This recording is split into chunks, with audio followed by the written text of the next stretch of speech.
तो इस वीडियो में हम बात करेंगे कि नोट्स क्यों बेस्ट ऐप है और क्यों मैंने सारे ऐप्स को ट्राई करने के बाद भी नोट्स पे स्विच किया वापस। तो इस वीडियो में सबसे पहले शुरू करते हैं हम रीज़न से, देन हम जाएंगे इसके प्रोज एंड कॉन्स पे। तो जो बाकी सारे ऐप्स हैं, मैंने काफ़ी सारे ऐप्स ट्राई करे। यहाँ पे जो हैं नोट्स के लिए मैंने काफ़ी सारे ऐप्स ट्राई करे थे। ये सारे इनमें से जो भी फ्री थे उन सब में एक प्रॉब्लम थी, या तो वो इन ऐप परचेज़ के साथ थे या तो आप उसमें रिस्ट्रिक्टेड मोड यूज़ कर सकते थे। जैसे अगर आपको कोई लिमिटेड अमाउंट ऑफ बुक्स बनाने देते थे, जैसे कुछ ऐप्स थे जो आपको सिर्फ 3 बुक्स बनाने देते थे और उन्हीं को ही आप सेव कर सकते हैं, उन्हीं को एडिट कर सकते हैं। उससे ज़्यादा बुक्स के लिए आपको पेड वर्जन लेना पड़ेगा और उसमें भी आपको काफ़ी सारी चीज़ें रिस्ट्रिक्टेड मिल जाती थी। और कुछ ऐप ऐसे थे जो आपको बुक्स तो कितने भी बनाने दे रहे थे पर वो आपको सेव नहीं करने दे रहे थे, तो बस आपको ट्रायल वर्जन दे रहे थे। और अगर आपको उसका फुल वर्जन यूज़ करना है तो आपको उसके लिए पेड जो है सब्सक्रिप्शन लेना पड़ेगा। पर नोट्स में ऐसा कुछ नहीं है। ये iOS का डिफ़ॉल्ट ऐप है जो आपको हर iOS डिवाइस में मिलेगा और इसमें आप अनलिमिटेड नोट्स बना सकते हैं, फोल्डर्स बना सकते हैं, सब फोल्डर्स बना सकते हैं, नेस्टेड फोल्डर्स बना सकते हैं और आपको कोई इशू नहीं आएगी। अनलिमिटेड फोल्डर्स और वो आपके सारे एप्पल आईडीज़ में जो है सिंक रहेगा, तो आप उसे किसी भी कभी भी कोई भी डिवाइस में यूज़ कर सकते हैं विद योर कन्वीनियंस। तो जो नोट्स का आपका मेन मोटिव होता है वो आपको होता है इन फ्यूचर जब भी आप उन नोट्स को खोलो या उस बारे में पढ़ो तो आपको पूरी बुक से गो थ्रू ना करना पड़े। उन स्पेसिफिक नोट्स को पढ़ के आपको पता है कि हाँ ये की पॉइंट्स है, ये की पॉइंट्स है, तो उन की पॉइंट्स को पढ़ के आप कम टाइम में वो चीज़ कवर कर पाओ। ना कि नोट्स का मतलब होता है कि आप उसको बिल्कुल एस्थेटिक बनाते हैं, जैसे जो है ट्रेंडिंग चलते रहते हैं। तो मेरा भी ऐसा ही था, मेरे को कोई एस्थेटिक नोट्स नहीं बनाने थे, मेरे को बस बेसिक नोट्स बनाने थे अपने लिए। तो मेरे को वो कन्वीनियंट नहीं लगा क्योंकि मैं उसमें ज़्यादा टाइम वेस्ट करना नहीं चाहता था। मैं चाहता था बस अपना कम टाइम में बढ़िया नोट्स बने, एज इन बढ़िया एज इन क्वालिटी, दिखने में नहीं, एज इन बाकी चीज़ों में, बाकी फीचर्स में।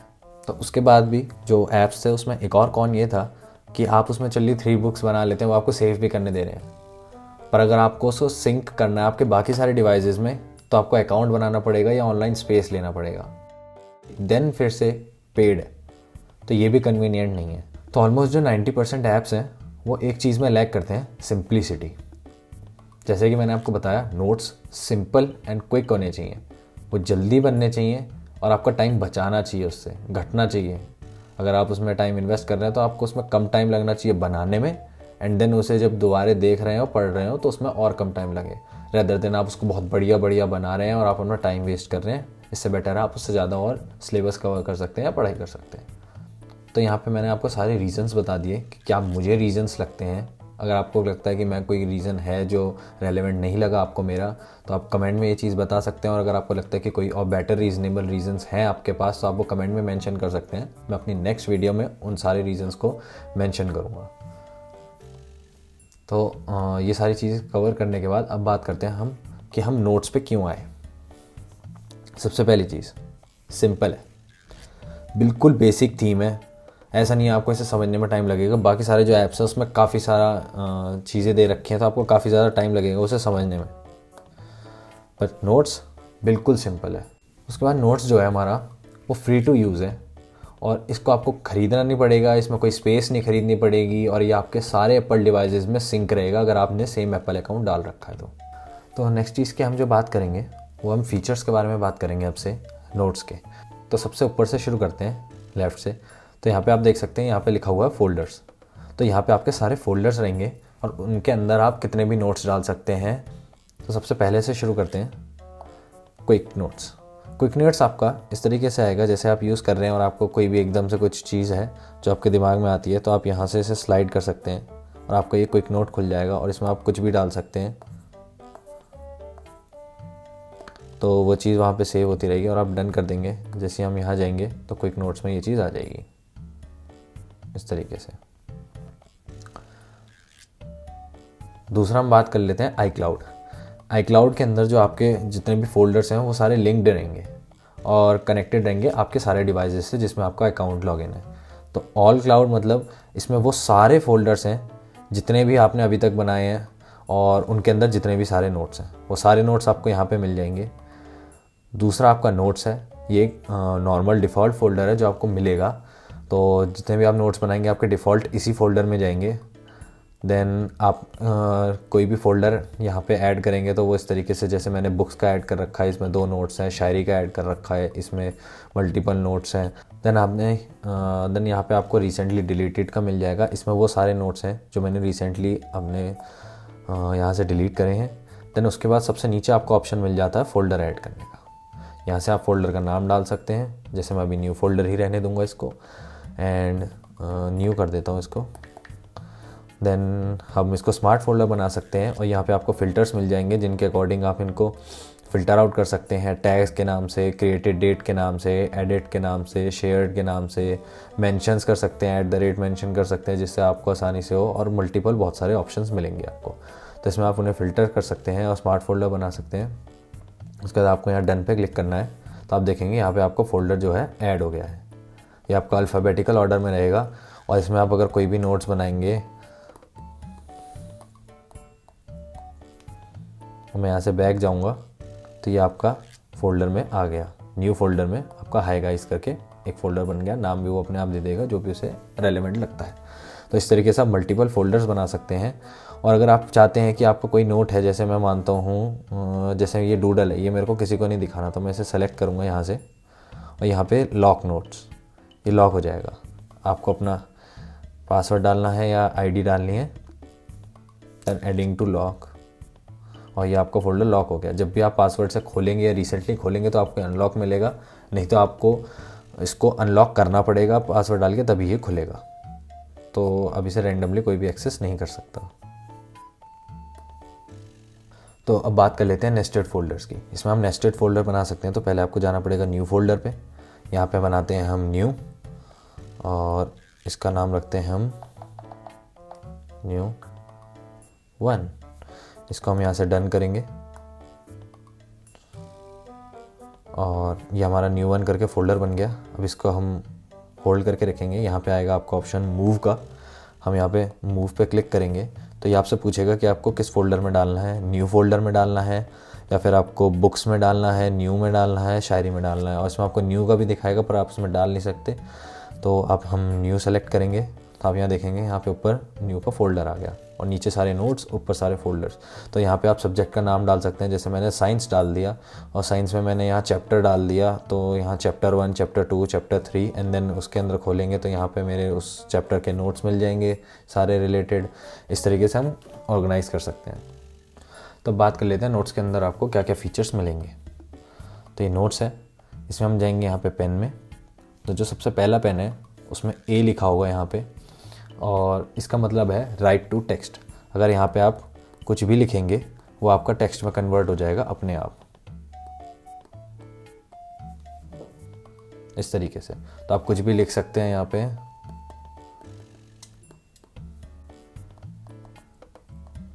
तो वो आपका साथ साथ टेक्स्ट में कन्वर्ट होता रहेगा। तो जो सेकंड पेन है वो हमारा रहेगा मार्कर और यहाँ से हम कोई भी कलर सेलेक्ट कर सकते हैं उस मार्कर के लिए। और जब हम मार्कर लेंगे तो इसमें हमें यहाँ पे 2 फीचर्स मिलते हैं। पहला है विड्थ, कि आपको कितनी थिकनेस चाहिए उसकी।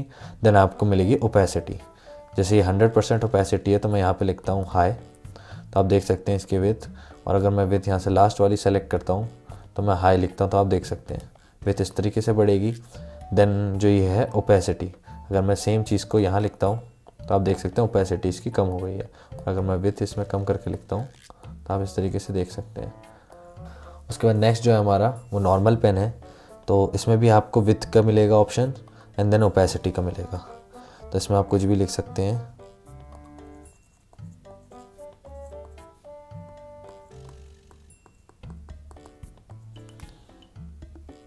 इस तरीके से। नेक्स्ट ऑप्शन आपका रहेगा हाइलाइटर। हाइलाइटर में आपको वही 2 ऑप्शन मिलते हैं, thickness of highlighter and opacity. तो यहाँ से ओपेसिटी आप सेलेक्ट कर सकते हैं, जैसे अभी ये सेलेक्टेड है तो इस तरीके से आएगा। अगर मैं मैक्सिमम कर दूँ तो वो इस तरीके से आएगा और अगर मैं मिनिमम कर दूँ तो वो नहीं दिखेगा, चलेगा पर दिखेगा नहीं। देन अगर हम इसकी मिनिमम ओपेसिटी कर देंगे तो इस तरीके से हम उसे यूज़ कर सकते हैं अपने टेक्स्ट को हाईलाइट करने के लिए। देन नेक्स्ट जो है हमारा वो है इरेज़र। तो इसमें भी हमें ऑप्शन मिलेंगे विथनेस के, और इसमें हमें 2 चीज़ें मिलती हैं, एक पिक्सल इरेज़र, एक है ऑब्जेक्ट इरेज़र। तो सबसे पहले पिक्सल इरेज़र देख लेते हैं। तो ये एक पोर्शन है, ये इस पोर्शन में आने वाली सारी चीज़ को इरेज़ कर देगा, उसके अलावा किसी चीज़ को नहीं छेड़ेगा। उसके बाद जो हमारा ऑब्जेक्ट इरेज़र है, ये पूरा एक ऑब्जेक्ट हटा देगा जिस पे भी हम टैप करेंगे। जैसे अगर मैं यहाँ पे हाइलाइटर पे टैप करूँ तो ये हमारा हाइलाइटर हटा दिया इसने, और अगर मैं ई पे टैप करूँगा तो ई हट जाएगा, जो भी उससे कनेक्टेड चीज़ें होंगी वो चीज़ें हट जाएंगी इस तरीके से। तो अगर मैं यहाँ पे कुछ लिखता हूँ और मैं ऑब्जेक्ट इरेज़र सेलेक्ट करता हूँ, मैं इस पर टैप करता हूँ तो वो पूरा हट जाएगा। मेरी आदत नहीं है कर्सिव की, मैं छोड़ छोड़ के ही लिखता हूँ। तो इस तरीके से ऑब्जेक्ट इरेज़र आपका काम करेगा। उसके बाद नेक्स्ट आता है आपका सेलेक्टिंग टूल।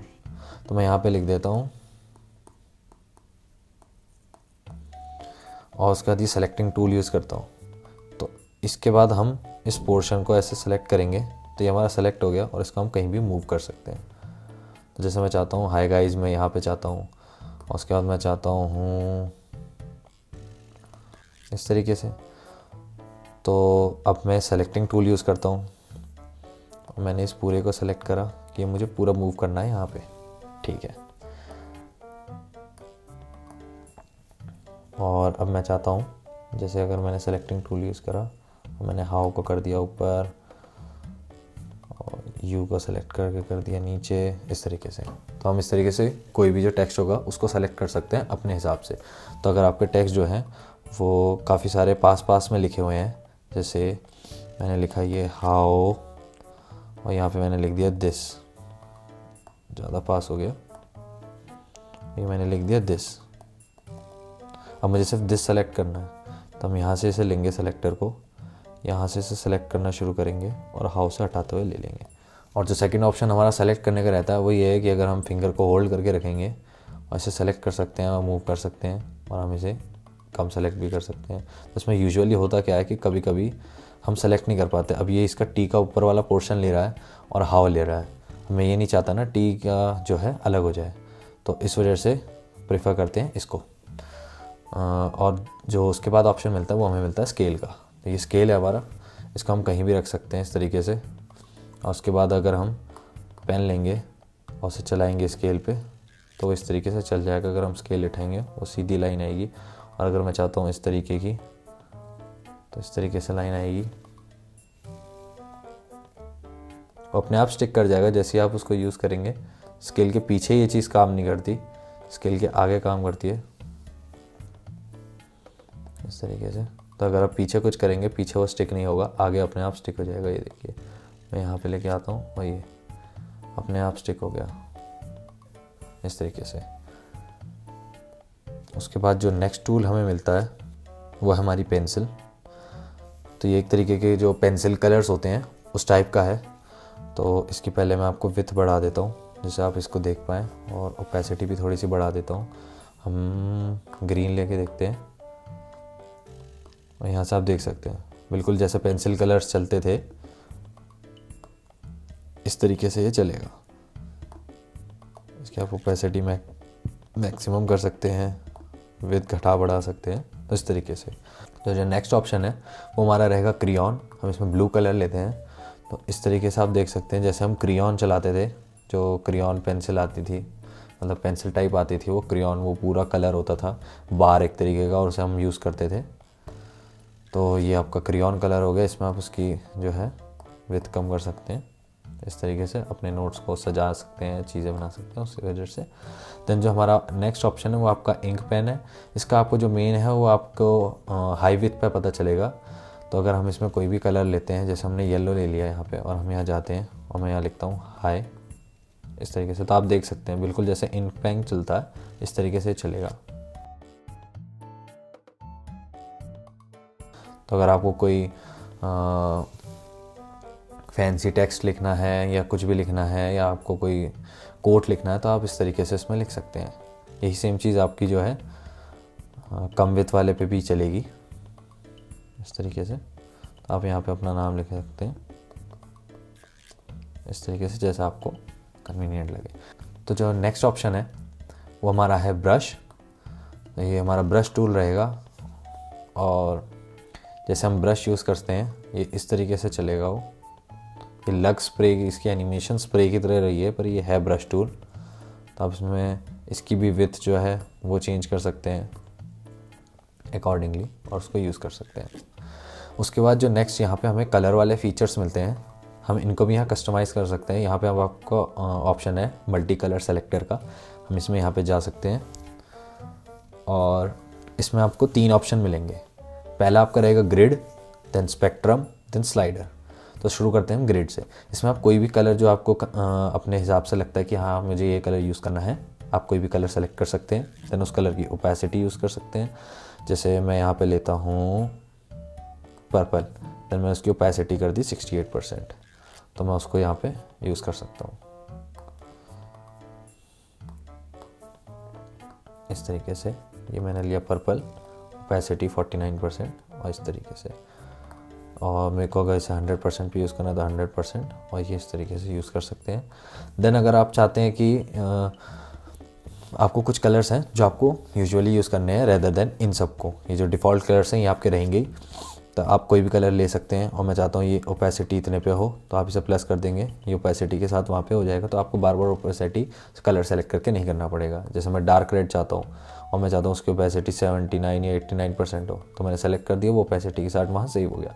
उसके बाद जो आपका ऑप्शन आता है वो है स्पेक्ट्रम। तो इसमें आपको स्पेक्ट्रम मिलेगा, आप इसमें कहीं भी जो है इस पॉइंटर को ले जाके वो कलर यूज़ कर सकते हैं। सेम एज जो है ओपेसिटी सेलेक्ट कर सकते हैं और सेम उसी तरीके से आप उसको ऐड कर सकते हैं अगर आपको स्पेक्ट्रम से करना है तो। द नेक्स्ट ऑप्शन आपको मिलता है स्लाइडर। इसमें आप जो है RGB वैल्यू जो है वो डाल सकते हैं, यहाँ पे सेलेक्ट कर सकते हैं। अगर आपके पास कोई हेक्स वैल्यू है तो आप उस हेक्स वैल्यू को यूज़ कर सकते हैं और उसकी ओपेसिटी यूज़ कर सकते हैं और उनको भी ऐड कर सकते हैं। तो कहीं से अगर आपको कोई कलर पसंद आता है तो आप वहाँ यहाँ पे जाके उसकी हेक्स वैल्यू डाल सकते हैं या फिर उसकी RGB वैल्यू डाल सकते हैं और आपको कोई दिक्कत नहीं होगी, आप यहाँ से उसे ऐड करके कहीं भी यूज़ कर सकते हैं। और अगर आपको यूज़ करना है तो आप इसको यहाँ ऐड करा, आपने वो कलर्स देख लिए और आपको कहीं और यूज़ करना है तो आप यहाँ से कॉपी पेस्ट कर सकते हैं और उसे कहीं भी यूज़ कर पाएंगे। उसके बाद जो है यहाँ पे आपको सबसे ऊपर एक ऑप्शन मिलता है सिलेक्शन का। तो इसमें अगर आप इसको कहीं भी रखेंगे तो ये वो वाला कलर लेके आ जाएगा। जैसे ये है तो मुझे ये कलर यूज़ करना है और अगर मैं इसके ऊपर रखूँगा तो ये कलर सेलेक्ट हो गया और ये अपने आप कलर आ जाएगा। तो जल्दी से एक इमेज इंपोर्ट कर लेते हैं। तो मैंने यहाँ पे इमेज डाल दी। अब मैं स्पेक्ट्रम पे जाऊँगा, कलर सेलेक्टर पे जाऊँगा और यहाँ से मैं इस इमेज के अंदर की कोई भी कलर जो है वो यूज़ कर सकता हूँ। जैसे मैंने यहाँ पे ये वाला कलर सेलेक्ट करा तो आप देख सकते हैं यहाँ पे जो है ये कलर का जो है RGB वैल्यू आ गई, इसकी हेक्स वैल्यू आ गई और ओपेसिटी का ऑप्शन आ गया। मैंने यहाँ से प्लस कर लिया तो मैंने ये ऐड कर लिया। हमें इस कलर को यहाँ पे यूज़ कर सकता हूँ। और इस चीज़ को वेरीफाई करने के लिए हम एक बार वॉल का कलर ले लेते हैं।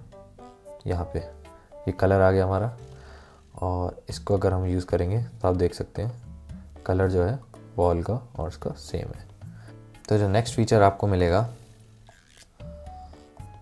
वो ये है कि आप रफली कोई भी जो है शेप ड्रॉ कर सकते हैं और इसे रिकग्नाइज करके एक परफेक्ट शेप में ले आएगा। जैसे मैं यहाँ पे एक स्क्वायर ड्रॉ करता हूँ, वैसे छोड़ देता हूँ तो ये यहाँ पे स्क्वायर बन गया। मैं यहाँ पे रेक्टेंगल ड्रॉ करता हूँ इस तरीके से, तो ये यहाँ रेक्टेंगल बन गया। उसके बाद अगर मैं एक ट्रायंगल ड्रॉ करता हूँ तो वो ट्रायंगल बन गया। और अगर मैं सर्कल ड्रॉ करता हूँ तो आपको उसे सही टाइम पे होल्ड करके छोड़ना होता है, तो ये इस तरीके से सर्कल बन जाएगा। अगर आप एकदम करके और उठा देंगे तो वो नहीं बनेगा, आपको घुमाना है और 1 मिनट होल्ड करना है तो आपको वो शेप ले लेगा। ओवल बना सकते हैं आप इस तरीके से। और जैसे आपका ट्रायंगल है तो ये आपका ट्रायंगल बन जाएगा, राइट एंगल ट्रायंगल हो गया। आप चाहें तो इसमें स्टार यूज़ कर सकते हैं, तो इस तरीके से आपके स्टार बन जाएंगे। और आप हार्ट यूज़ कर सकते हैं, इस तरीके से आपका हार्ट बन जाएगा। तो आपका यहाँ टाइम बच जाएगा परफेक्ट शेप्स के साथ। तो मुझे ये वाले पता है और अगर आपको और कोई शेप्स पता है तो आप वो भी कमेंट में बता सकते हैं। तो जो आपको नेक्स्ट ऑप्शन मिलता है वो यहाँ पे आपको प्लस में मिलता है। प्लस में आपको 4 चीज़ें मिलेंगी: add sticker, add text, add signature and add shapes. तो सबसे पहले जाते हैं स्टिकर्स पे। तो यहाँ पे आपको मेन्यू मिल जाएगा जितने भी स्टिकर्स आपके पास अवेलेबल हैं। ये स्टिकर आप यूज़ कर सकते हैं जो भी आपने ऐड कर रखे होंगे, इस तरीके से ये सब यूज़ कर सकते हैं। जैसे मैं यहाँ पे कोई भी इमोजी ऐड करता हूँ तो ये इमोजी ऐड हो गई। अब मैं इसको अपने हिसाब से जो है प्लेस कर सकता हूँ, कहीं भी छोटा बड़ा कर सकता हूँ। एंड देन यहाँ से सेलेक्ट करके हमें कट, कॉपी, डुप्लीकेट का ऑप्शन मिलता है और डिलीट का ऑप्शन मिलता है। तो इसको मैंने कहीं भी छोटा करके यहाँ लगा सकता हूँ या इधर लगा सकता हूँ। देन नेक्स्ट ऑप्शन हमारा मिलता है टेक्स्ट बॉक्स। तो ये आपको टेक्स्ट बॉक्स मिल जाएगा अगर आपको कहीं पे टेक्स्ट लिखना है तो। और हम यहाँ पे जा सकते हैं और यहाँ पे इसको सेलेक्ट करके लिख सकते हैं। ये हमारा टेक्स्ट हो गया और हम इसको यहाँ पे सेलेक्ट करके इसकी centre line, font, bold, italic, underline, ठीक है, इस तरीके से। और हम कलर वगैरह सेलेक्ट कर सकते हैं इसका। देन जो नेक्स्ट ऑप्शन हमें मिलता है वो मिलता है हमारा ऐड सिग्नेचर, क्योंकि अगर आपने कोई भी सिग्नेचर ऐड कर रखा है तो आप वो यूज़ कर सकते हैं या तो आप अपना नया बना सकते हैं यहाँ पे। तो इस तरीके से डन। तो इस तरीके से आपका सिग्नेचर ऐड हो जाएगा यहाँ पे। तो आप इसको डिजिटल सिग्नेचर भी बोल सकते हैं और इसको आप कहीं भी सिग्नेचर करके किसी को भेज सकते हैं। तो उस तरीके से शॉर्ट आपके यहाँ पे सिग्नेचर में आपको विथ मिल जाएगी कि आपको 4 पिक्सल की चाहिए, 8 पिक्सल की चाहिए। कलर मिल जाएगा कि आपको कौन से कलर में चाहिए, इस तरीके से। देन जो नेक्स्ट है आपका वो है ऐड शेप्स। तो ये शेप्स जो है आपको 9 शेप्स मिलती हैं। इनको आप कहीं भी यूज़ कर सकते हैं अपने नोट्स में। जैसे आप स्क्वायर लेंगे तो इसमें आप रख सकते हैं, इसकी आप यहाँ से ओपेसिटी चेंज कर सकते हैं कि आपको ओपेसिटी कितनी चाहिए। देन जो पहला ऑप्शन है आपका वो है बॉर्डर कलर, जिस शेप का बॉर्डर है वो आपको कौन से कलर का चाहिए। तो जैसे मैं येलो सेलेक्ट करता हूँ कि मुझे येलो चाहिए, ठीक है। देन जो नेक्स्ट है आपकी बॉर्डर की विड्थ है कि आपको विड्थ कितनी चाहिए। मैं सेलेक्ट करता हूँ 2 पिक्सल। देन जो नेक्स्ट ऑप्शन है आप यहाँ तो स्लाइडर यूज़ कर सकते हैं, यहाँ पे ये प्लस माइनस यूज़ कर सकते हैं। तो यहाँ पे मैंने 2 पिक्सल डाल दिया। देन जो आपका फुल कलर है, जो उसका बैकग्राउंड है, वो आपको कौन सा चाहिए। तो मैं यहाँ येलो में जाता हूँ और मैं इसकी वैल्यू जो है कम कर देता हूँ इस तरीके से कि मुझे ज़्यादा डार्क नहीं चाहिए, इस तरीके से। तो इस तरीके से ये आपकी शेप आ जाएगी और इसमें आप इसे करके डन, पेन लेके देन कलर वाइट लेके अब इसके अंदर नोट्स बना सकते हैं अपने अकॉर्डिंगली जो भी आपको लिखना है। देन हम जाते हैं और हम और कोई शेप यूज़ कर सकते हैं। जैसे ये स्क्वायर था तो इसमें आपको कुछ नहीं मिलेगा। जैसे ये वाला स्क्वायर है तो इसमें आपको एक चीज़ ज़्यादा मिलेगी। आप इसमें देखेंगे और आप इसमें देखेंगे तो यहाँ पे आपको 1 2 3 4 5 6 7 8 पॉइंट्स मिलते हैं। अगर आप इसमें देखेंगे आपको 1 2 3 4 5 6 7 8 9 पॉइंट्स मिलते हैं। तो ये जो ग्रीन वाला पॉइंट है ये आपकी डिसाइड करेगा कि आपके जो कॉर्नर्स हैं वो कितने स्मूथ होंगे। जैसे अभी ये है तो अगर मैं इसे सेलेक्ट करूं और इसे कर दूं सेंटर में तो आप देख सकते हैं वो ज़्यादा बॉर्डर रेडियस जो है उसका बढ़ जाएगा। तो इस हिसाब से हम इसे स्लाइड करके यूज़ कर सकते हैं, इस तरीके से सेलेक्ट कर सकते हैं। यहाँ पे हम अपने नोट्स लिख सकते हैं। यही सेम चीज़ बाकी सारे शेप्स में भी अप्लाई होती है। जैसे अगर हम आपको अब ऐड करते हैं ट्रायंगल, तो ट्रायंगल हम यहाँ लिखते हैं और यहाँ इस तरीके से ये 3 sides, 4 sides, 5 sides, 6 sides, 7 sides, 8 9 then 10 and 1, मतलब 3 जो डिफ़ॉल्ट शेप थी इस तरीके से। और इस तरीके से बाकी सारी शेप्स भी हैं। जैसे अगर एरो है तो आप इस एरो की विड्थ वगैरह और आपको जो है इसके वो सारी चीज़ें जो है सेलेक्ट कर सकते हैं। यहाँ से आपको मिल जाएगा कि आपको बोथ साइड एरो चाहिए, सिंगल साइड चाहिए या आपको सिर्फ एक लाइन चाहिए। इस तरीके से आप विड्थ सेलेक्ट कर सकते हैं, उसकी ओपेसिटी सेलेक्ट कर सकते हैं, कलर सेलेक्ट कर सकते हैं। जैसे मुझे एरो दिखाना है और मैं चाहता हूँ ये इस वाले बॉक्स से इस वाले ट्रायंगल पे जा रहा हो, वो भी इस तरीके से। तो ये इसको पॉइंट कर रहा है अभी इस तरीके से। तो इस तरीके से आप इसको यूज़ कर सकते हैं। अब इसकी जो है विड्थ बढ़ा लेते हैं ये 2 पिक्सल और कलर कर देते हैं इसका ब्लू। तो इस तरीके से हम दिखा सकते हैं अपने नोट्स में। और बाकी सारी चीज़ें में आपको इसी तरीके के फीचर्स मिलेंगे, आप एक्सपेरिमेंट करके देख सकते हैं। और ये जो लास्ट ऑप्शन है इसमें आपको 2 ऑप्शन मिलते हैं। पहला तो auto minimise, then draw with finger. Auto minimise का मतलब ये है कि जैसे हम इसे ऑन करेंगे और हम इसे यूज़ नहीं करें तो अपने आप मिनिमाइज़ हो जाएगा। इसे सेलेक्ट करेंगे, कोई भी चीज़ सेलेक्ट करेंगे और उसके बाद अपना काम करेंगे, ये मिनिमाइज़ हो जाएगा। हम इसमें ये यूज़ करते हैं और उसके बाद हमने यूज़ करना शुरू किया, वो अपने आप मिनिमाइज़ हो जाएगा। देन जो नेक्स्ट फीचर है वो आपका रहेगा ड्रॉ विथ फिंगर। अगर आप ये ऑन है तो आप फिंगर से ड्रॉ कर सकते हैं इस तरीके से, और मैं इस चीज़ को ऑफ रखता हूँ क्योंकि मैं फिंगर से बाकी सेलेक्ट वगैरह करता हूँ तो वो कभी कभी ये होता है कि वो सेलेक्ट की जगह वो चल जाता है वहाँ पे। तो इसको ऑफ़ रखता हूँ, इसको भी ऑफ़ रखता हूँ क्योंकि यूजुअली इरेज़र हमें यूज़ करते रहनी होती है। तो मैं जब नोट्स बनाता हूँ, कोई गलती करता हूँ तो मेरे को इरेज़र चाहिए, तो मैं बार बार मुझे खोलनी पड़ती है, इससे बेटर है मैं इसे परमानेंट खोल के रखता हूँ। उसके बाद जो ऑप्शन है वो आपकी पेंसिल की सेटिंग का होगा। यहाँ पे जाएंगे, आपको यहाँ पे मिल जाएगा only draw with Apple pencil और स्क्रिबल। स्क्रिबल मतलब जो आप लिखते हैं वो उसको टेक्स्ट में कन्वर्ट करेगा, वो सब। ट्राई स्क्रिबल, और अगर आप लेफ़्ट कॉर्नर से इसे स्वाइप करते हैं यहाँ से तो आपको ये स्क्रीनशॉट लेगा। एंड अगर आप राइट कॉर्नर से करते हैं इस तरीके से तो आपको क्विक नोट्स खुल जाएगा इस तरीके से।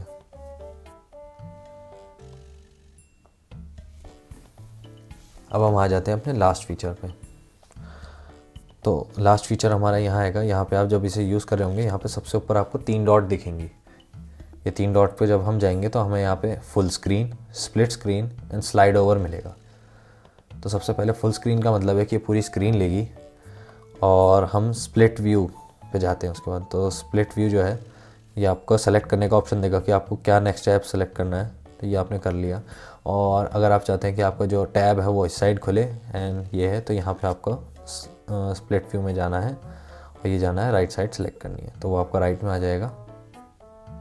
और मैं यहाँ जाता हूँ और मैंने ये साइड खोल ली। मान लीजिए मैं कोई भी स्टडी कर रहा हूँ तो यहाँ पे ये साइड में ये खुला रहेगा और यहाँ पे ये नोट्स खुले रहेंगे। तो मैं यहाँ पे साथ में ये नीचे आपको पेंसिल का ऑप्शन मिल जाएगा यहीं पे, और ये मैंने पेंसिल सेलेक्ट कर ली बस। तो मैं यहाँ से नोट्स देख के लिख सकता हूँ जो भी मुझे लिखना है इस तरीके से। और मैं चाहता हूँ कि मेरे को ये वाली स्क्रीन बड़ी चाहिए तो हम इसको यहाँ कर सकते हैं, इसको स्लाइड करके यहाँ इस तरीके से कर सकते हैं। बस इसमें एक चीज़ आपको मिलेगी कि ये बीच में कहीं भी आप इसे कस्टमाइज़ नहीं कर सकते। अगर आप इसे बीच में हल्का सा करके छोड़ देंगे तो वो वहाँ नहीं रुकेगा, ये स्नैप होएगा। तो जो विड्थ है इसकी वो आपके 4 पोर्शन में रहती है, 25%, 50%, 75% और 100%। 100% मतलब फुल स्क्रीन हो गया। तो जैसे अगर हम सेलेक्ट करेंगे वैसे हम बीच में छोड़ेंगे तो इस तरीके से ये नहीं रुकेगा। और अगर हम इसे 25% पे करते हैं तो ये यहाँ पे रुक जाएगा और हमें नोट्स का थोड़ा बड़ा मिल जाएगा। और मैं चाहता हूँ कि मुझे कुछ पढ़ना है, 50% पे कर लिया या मैंने 75% पे कर लिया और मैं यहाँ पे पढ़ रहा हूँ, और जैसे मुझे कुछ मिलता है इस तरीके का तो मैंने इसे स्नैप करके छोटा करके अपना यहाँ पे बना लिया नोट्स और फिर से कर लिया। और मुझे लगता है कि हाँ ठीक है, नोट्स का मेरा काम हो गया, तो मैं इसे पूरा स्लाइड करूँगा इस तरीके से, तो ये फुल स्क्रीन पे खुल जाएगा और वो नोट्स बंद हो जाएंगे। हमारा जो एक कॉन हमें इसमें मिलता है, जो मुझे अभी तक लगा, मतलब काफ़ी सारे फीचर्स ऐसे हैं इसमें मिसिंग है, ये हैं वो हैं, पर वो उनके लिए जिन्हें एस्थेटिक नोट्स या दिखने में अच्छे वाले नोट्स बनाने हैं, पर इसमें बेसिक सारी फीचर्स आपको मिल जाएंगे, हर एक तरीके का फ़ीचर आपको मिल जाएगा। तो जो एक फ़ीचर है जो मुझे इसमें कमी लगती है वो सिर्फ एक फ़ीचर है, वो ये है कि जैसे अगर हम कुछ लिख रहे हैं, यहाँ पे मैंने कुछ लिखा हाय दिस फलाना करके, एंड अगर मेरे को कोई भी टेक्स्ट चाहिए, जैसे मतलब मान लीजिए मेरे को यहाँ पे कुछ लिखना है, बहुत छोटा छोटा लिखना है, तो मैं ये नहीं कर सकता कि मैं इसको यहाँ पे बड़ा बड़ा लिख लूँ ये, और मैं इसको बाद में इस तरीके से सेलेक्ट करके छोटा कर सकूँ। ये इस तरीके से छोटा नहीं होगा, ये इतना ही रहेगा। तो अगर मुझे कोई चीज़ छोटी जो है ऐड करनी है तो उसका यही तरीका रहेगा कि मैं उसको छोटा ही लिखूँ। अगर मैं उसको छोटा लिखूँगा तो ही वो छोटा छोटा ऐड होगा, वरना वो नहीं होगा। जैसे मैं यहाँ पे लिखता हूँ कमेंट और मुझे यहाँ पे चाहिए बहुत छोटा सा लाइक, तो मुझे वो छोटा सा लिखना पड़ेगा इस तरीके से। तो अगर मैं यहाँ पे बड़ा बड़ा लाइक लिख दूँगा इस तरीके से, और मैं इसे सोच रहा हूँ कि यहाँ पे सेलेक्ट करके इसे छोटा कर लूँ या फिर किसी तरीके से इसे छोटा कर लूँ सेलेक्ट करके, तो वो छोटा नहीं होगा। तो ये एक फ़ीचर है जो मुझे लगता है कि इसमें होना चाहिए। बाकी इसमें आप ये भी कर सकते हैं कि आप कोई भी पोर्शन है, जैसे मान लीजिए मैं कोई नोट्स खोल लेता हूँ, इसी वीडियो के नोट्स खोल लेता हूँ मैं, ये रहा, ये नोट्स थे जो मैंने इसके लिए बनाए थे, और मैं चाहता हूँ कि जैसे सेकंड पॉइंट के ऊपर मुझे स्पेस चाहिए, मैं यहाँ पे टैप करूँगा तो यहाँ पे आपको 3 ऑप्शन मिलेंगे। सेलेक्ट ऑल, तो ये पूरा नोट सेलेक्ट कर देगा, पेस्ट, अगर मैंने कुछ कॉपी कर रखा तो वो उसको पेस्ट कर देगा। इंसर्ट स्पेस, तो हम इंसर्ट स्पेस पे करेंगे तो आपको यहाँ पे एक स्लाइडर मिल जाएगा लेफ़्ट साइड में, तो आप इसको कितना भी ऊपर नीचे ले जा सकते हैं। इंसर्ट स्पेस, और इस तरीके से मैं जैसे यहाँ पे सेलेक्ट करता हूँ और इंसर्ट स्पेस, और मैं इसे कितना भी सेलेक्ट करके ऊपर नीचे ले जा सकता हूँ, कितना भी स्पेस ऐड या रिड्यूस कर सकता हूँ। तो मैं चाहूँ तो स्पेस को रिड्यूस भी कर सकता हूँ। तो आपको इस तरीके से नहीं देखना पड़ेगा कि आपने नोट्स बनाया और आपको कोई पोर्शन रह गया या कोई पार्ट रह गया या आपको कोई छोटा सा नोट ऐड करना है, जैसे मैं यहाँ पे कुछ ऐड करना है, एक लाइन ऐड करनी है और मेरे को स्पेस कम पड़ रही है, तो आपको ये नहीं सोचना पड़ेगा कि क्या नाम है कि अब इसको पूरा मिटाओ, छोटा लिखो या इसे बाद में लिखो। आप यहाँ से सीधा जाके स्पेस ऐड कर सकते हैं और अपना आगे का काम कर सकते हैं विदाउट एनी डिस्कम्फर्ट। तो अगर आपको ये वीडियो हेल्पफुल लगी, इन्फॉर्मेटिव लगी, तो आप इस वीडियो को लाइक कर सकते हैं, कमेंट कर सकते हैं। अगर आपको कोई ऐसी चीज़ है जो आप मुझे सजेस्ट करना चाहते हैं तो आप कमेंट लिख सकते हैं, और मैं कमेंट सारे पढ़ता हूँ और सारे रिप्लाई करता हूँ, तो आप कमेंट में वो चीज़ मेंशन कर सकते हैं। तो इस वीडियो में जो पेन है जो मैंने इस्तेमाल किया है वो किंग्स 1 का ये 2nd जनरेशन पेन है। ये वायरलेस पेन है और चार्ज भी वायरलेस होता है, इसमें आपको कोई पोर्ट नहीं मिलेगा, बस यहाँ पे इंडिकेशन मिलेगा, और ये इस तरीके के डब्बे में आता है। और अगर आपको इसकी इन डेप्थ वीडियो चाहिए, तो अगर आपको इस पर इन डेप्थ वीडियो चाहिए तो मैं पहले ही बना चुका हूँ ये, और अगर आपको इसे देखना है तो आपको इसके वीडियो का लिंक प्लस इसका परचेज़ लिंक दोनों आपको डिस्क्रिप्शन में मिल जाएगा। तो इस तरीके की अगर आपको और वीडियोस चाहिए तो मैं इस तरीके की वीडियोस डालता रहता हूँ, आप मेरे चैनल को सब्सक्राइब कर सकते हैं। एंड देन हम मिलेंगे अपनी नेक्स्ट वीडियो में।